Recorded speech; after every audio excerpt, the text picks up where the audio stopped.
Something is about to happen to you tonight, and you can already feel it, can you not? There is a stirring somewhere beneath the surface of your awareness, a hum that does not belong to the refrigerator or the traffic outside or the low drone of the world doing what the world does. This is something else. This is something that has been building for weeks, maybe months, maybe your entire life. And tonight, it reaches a threshold that cannot be ignored any longer. But here is what no one tells you about healing. It does not arrive the way you were taught to expect it. It does not come wrapped in light and accompanied by angelic music and a feeling of immediate peace.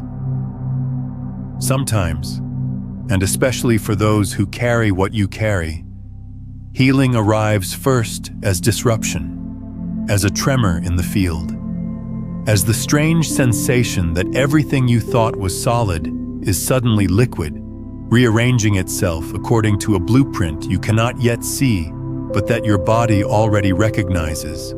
And if you do not understand what is happening when that activation begins, you will do what most people do. You will resist it.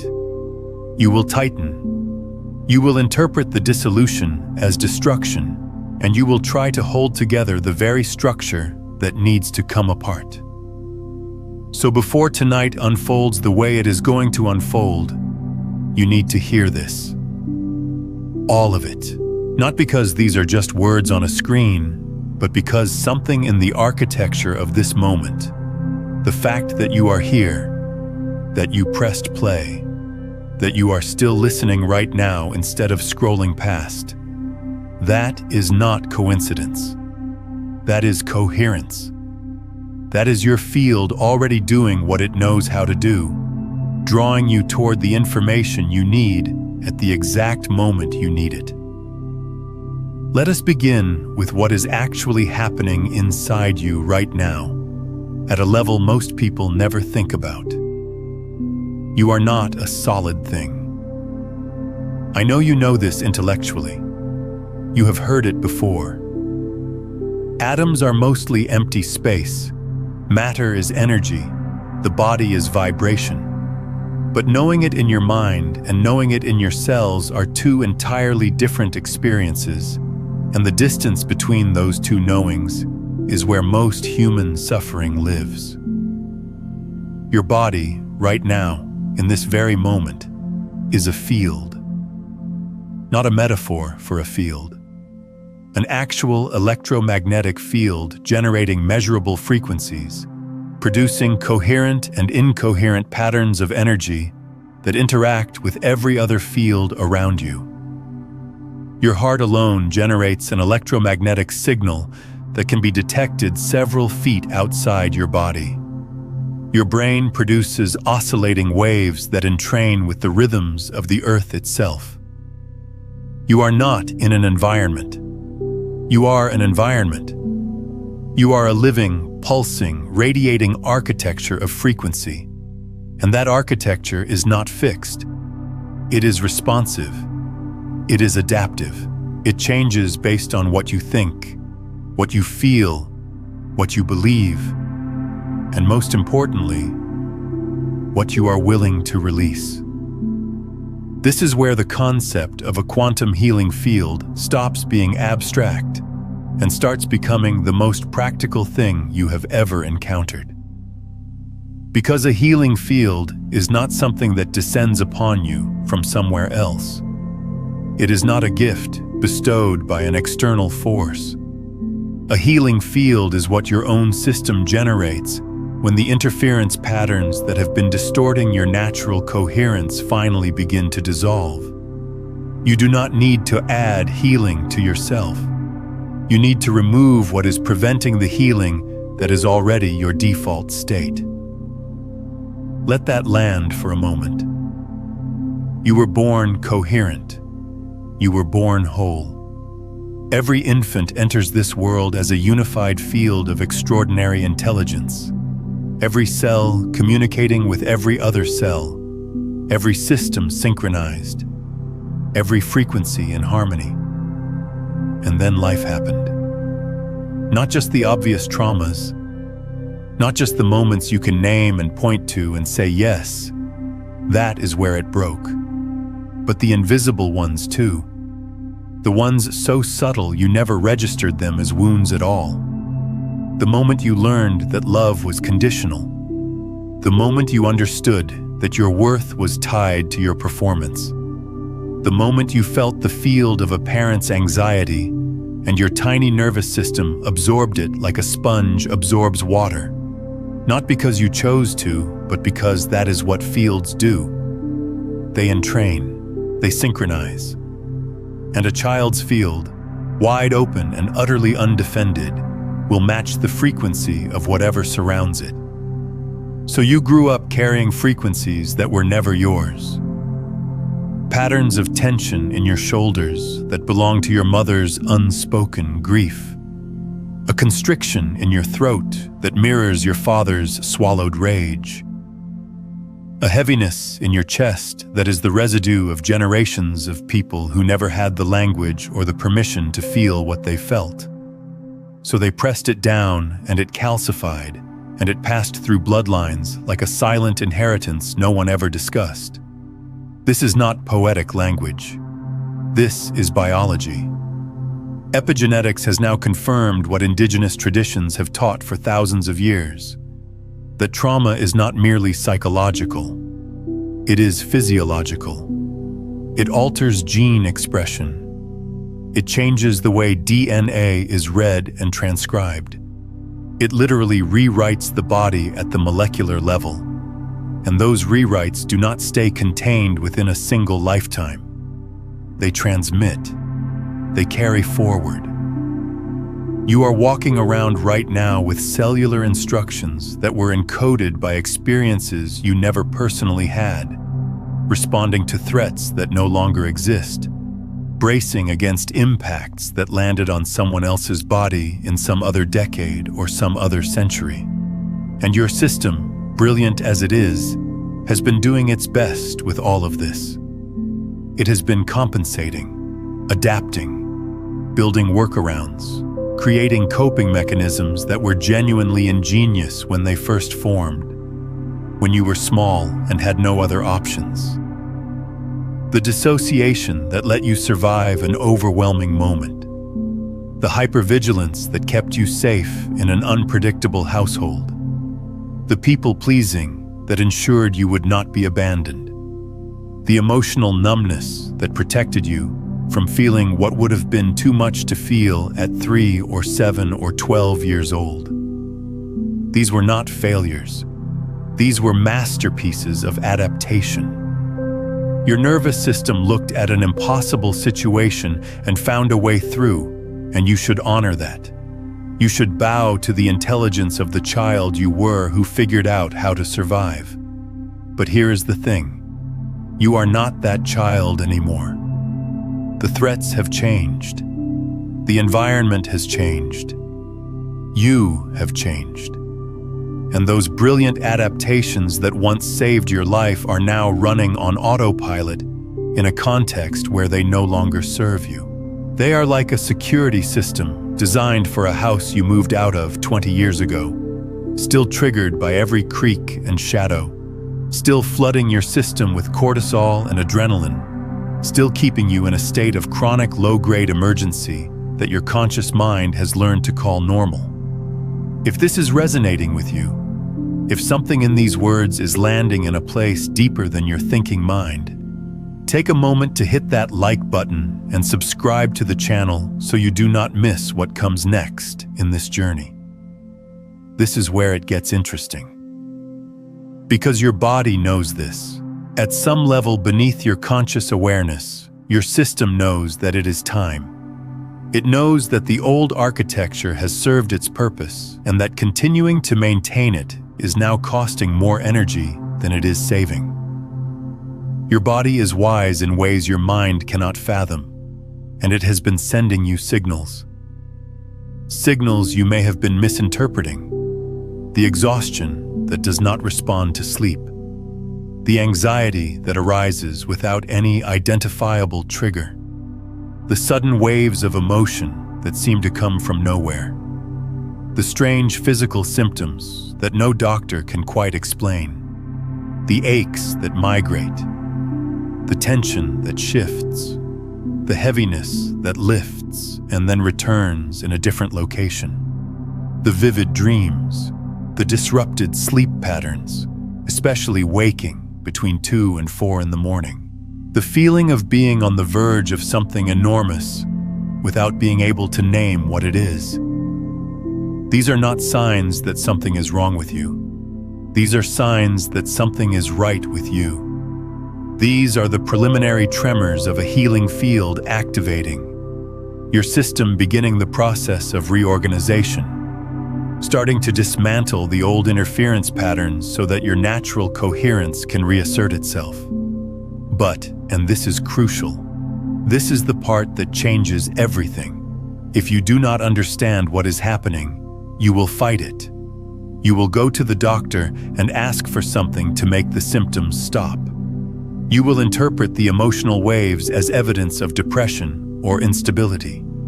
You will see the disruption as breakdown rather than breakthrough. And in doing so, you will inadvertently reinforce the very patterns that are trying to release.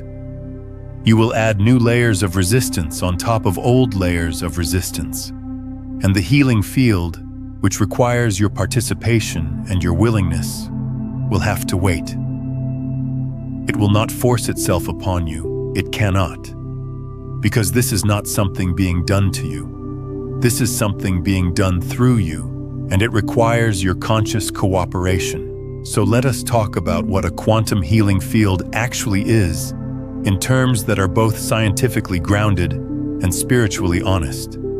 At the quantum level, reality does not behave the way your everyday experience suggests. Particles exist in superposition, meaning they hold multiple potential states simultaneously until the act of observation collapses them into a single measurable outcome. This is not speculation. This is one of the most rigorously tested and consistently confirmed findings in the history of physics. The observer effect is real. Consciousness, or at minimum the act of measurement, plays a role in determining which possibility becomes actual. Now, most physicists would caution against extrapolating quantum mechanics to the macro scale of human experience, and that caution is fair. But what is also fair is acknowledging that you are made of quantum stuff. Every atom in your body operates according to quantum principles. The biochemical processes that sustain your life depend on quantum tunneling, quantum coherence, quantum entanglement at the molecular level. The idea that these principles simply stop mattering at the scale of your lived experience requires a boundary that no one has ever been able to definitively locate. Where exactly does the quantum world end and the classical world begin? No one knows. And in that gap between what physics has proven at the small scale and what it has not yet fully explained at the large scale, there is room for something extraordinary. What if your consciousness, your focused awareness, your intentional observation of your own internal states functions as a kind of quantum measurement? What if the act of turning your attention inward with clarity and presence and willingness collapses certain probability waves within your own biology? What if healing, real healing, the kind that reorganizes you at the deepest level, is not a mechanical process, but a quantum one, dependent not on what you do, but on how you observe? This is not as far-fetched as it might sound.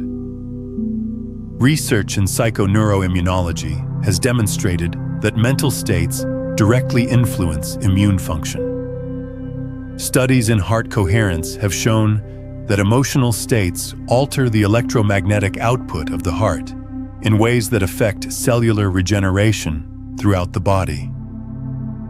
Placebo research has revealed that belief alone can trigger measurable biological healing, not as a trick or an illusion, but as a genuine physiological response initiated by consciousness. The mind does not merely reflect the body. The mind instructs the body, and the body listens. I want to pause here and ask you something. What is the one pattern you have been carrying that you know, deep down, is no longer yours to hold? Drop it in the comments below, not for me, but for you, because naming it is the first act of releasing it. So when we talk about a quantum healing field activating, we are talking about a state in which your consciousness comes into a particular kind of alignment with your biology, a state where the observer and the observed enter coherence, where your awareness stops fighting your body's natural intelligence and instead amplifies it. This is not magic.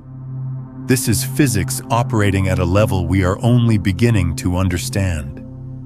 And tonight, something in the configuration of your awareness, something in the readiness of your nervous system, something in the accumulated momentum of every choice you have made that brought you to this exact moment, is reaching critical mass. Pause and breathe into that.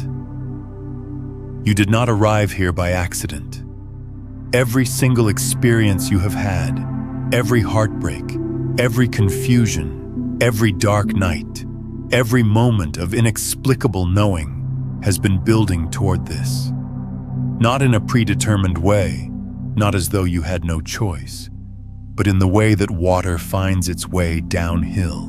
Not because someone mapped the route, but because the nature of water is to flow, and the nature of consciousness is to heal.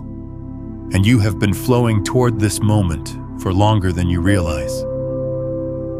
Now let me tell you what typically happens when a healing field begins to activate, because forewarned is forearmed. And the difference between someone who moves through this process with grace and someone who gets stuck in the turbulence is almost always a matter of understanding. The first thing you may notice is amplification. Whatever you have been carrying becomes louder. The sadness you have been managing becomes a wave. The anger you have been suppressing rises to the surface. The grief you thought you had processed years ago returns with a freshness that is startling. This is not regression. This is not evidence that your healing is failing. This is the field illuminating what needs to be seen. Think of it like turning up the lights in a room you have been navigating in the dark. Suddenly you can see everything. The dust, the clutter, the things you shoved into corners and forgot about. The mess was always there. The light did not create it. The light revealed it. And revelation is the first step of release. The second thing you may experience is physical sensation. Your body stores everything, every unprocessed emotion, every incomplete stress response, every moment of freeze or flight that never fully resolved. All of it lives in your tissue, in your fascia, in the tension patterns of your musculature, in the holding patterns of your breath. When the healing field activates, the body begins to unlock these stored experiences. You may feel heat or cold moving through your body without any external cause. You may feel tingling, pressure, vibration. You may feel the urge to move, to shake, to stretch, to curl into a ball. You may feel pain arise in areas that have no structural explanation and then dissolve just as mysteriously as it appeared. This is somatic release. This is your body completing cycles that were interrupted, sometimes decades ago. Let it happen. Do not analyze it. Do not diagnose it. Just be with it. Your body knows what it is doing. The third phenomenon is what I would call temporal blurring. As the field reorganizes your system, you may find that your relationship with time becomes fluid. Memories may surface with an intensity that makes them feel present rather than past. You may have moments where you feel simultaneously like the child who was wounded and the adult who is healing, occupying both time frames at once. You may lose track of hours. You may feel as though time is moving very slowly or very quickly. This is because healing does not happen in linear time. The body does not file experiences chronologically the way the mind does. The body files experiences by frequency, by resonance, by emotional signature. And when a healing field activates, it accesses these files not in the order they occurred, but in the order they need to be released. Trust the sequence. Even when it does not make sense to your rational mind, it makes perfect sense to the intelligence that is orchestrating this process. The fourth thing, and this is the one that catches most people off guard, is the dissolution of identity. You have built a self around your wounds. We all have. The stories you tell about who you are, why you are the way you are, what happened to you and what it means, these stories form the scaffolding of your identity. And when the energetic charge beneath those stories begins to dissolve, the stories themselves start to lose their grip. You may wake up one morning and realize that the narrative you have been telling yourself for 20 years no longer feels true, not because you have replaced it with a better narrative, but because you have dropped beneath the level of narrative altogether into something more fundamental, more direct, more real. This can be disorienting. When the story of who you are starts to dissolve, there is a moment, sometimes a prolonged moment, where you do not know who you are. And tonight, something shifts. Not because you forced it, not because you chased it, but because, for the first time, you stopped resisting what you already are. The field doesn't activate for you. It responds to you. So if you're watching this right now, it's not random. It means you're already in alignment with something bigger than logic can explain. Don't go to sleep with doubt. Go to sleep with certainty, because the version of you that wakes up tomorrow won't be the same one who went to bed tonight. And when it happens, don't question it. Just remember, you didn't become the chosen one. You finally realized you always were.